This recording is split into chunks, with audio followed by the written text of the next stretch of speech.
የ2026 የዓለም ዋንጫ ዛሬ አዲስ ታሪክ የሚጽፈው ማን ነው?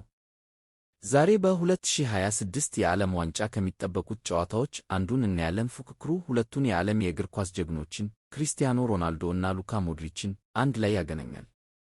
ሁለቱ ባለፉት ዓመታት በዓለም እግር ኳስ ስም ነበራቸውና አሁን አገራቸውን ወደሚቀጥለው ዙር ለማድረስ በሜዳ ላይ እርስ በርስ ይጋጫሉ። ፖርቹጋል እና ክሮኤሽያ በቡድናቸው ሁለተኛ ደረጃን ካጠናቀቁ በኋላ አሁን አንድ ዕድል ብቻ ቀርቷል። አሸናፊው ወደ 16ኛው ዙር ያልፋል። ተሸናፊው በዓለም ዋንጫው ሥራውን ያበቃል። ሮናልዶ እና ሞድሪች ለረጅም ጊዜ በሪያል ማድሪድ ተጫውተው የማይረሳ ታሪክ ሰርተዋል። ከ2012 እስከ 2018 ድረስ 4 ጊዜ አብረው የቻምፒዮንስ ሊግ ዋንጫን አሸንፈው ክለባቸውን ወደ ከፍተኛ ደረጃ ይዘውታል። ነገር ግን አሁን እነዚያ የቀድሞ አጋሮች አገራቸውን ወክለው በአንድ ሜዳ ላይ ይጋፈጣሉ። ጓደኝነት ወደ ከባድ ፉክክር ተለውጧል።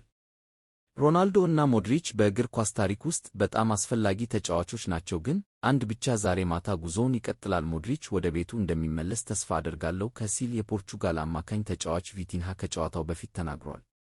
የፖርቱጋል አሰልጣኝ ሮቤርቶ ማርቲኔዝ ከሮናልዶ እና ሞድሪች ለረጅም ጊዜ በከፍተኛ ደረጃ መጫወታቸው አስደናቂ ነው። ወደ 40 ዓመት የሚጠጋ ዕድሜ ቢኖራቸውም ተሰጥኦአቸው አልቀነሰም፣ ዕድሜ ብቻ ቁጥር መሆኑን አረጋግጠዋል። ይህ በእንዲህ እንዳለ የክሮኤሽያ አሰልጣኝ ዝላትኮ ዳሊች ቡድናቸው ለጨዋታው ሙሉ በሙሉ ዝግጁ መሆኑን ተናግረዋል። ክሪስቲያኖ ሮናልዶ እስካሁን ድረስ በዓለም ዋንጫ 2 ጎሎችን አስቆጥሯል። ሉካ ሞድሪች ለቡድኑ የጎል ዕድል ፈጥሯል።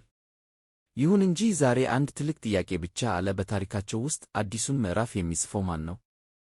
ሮናልዶ ወይስ ሞድሪች? መልሱ በሜዳ ላይ ይወሰናል።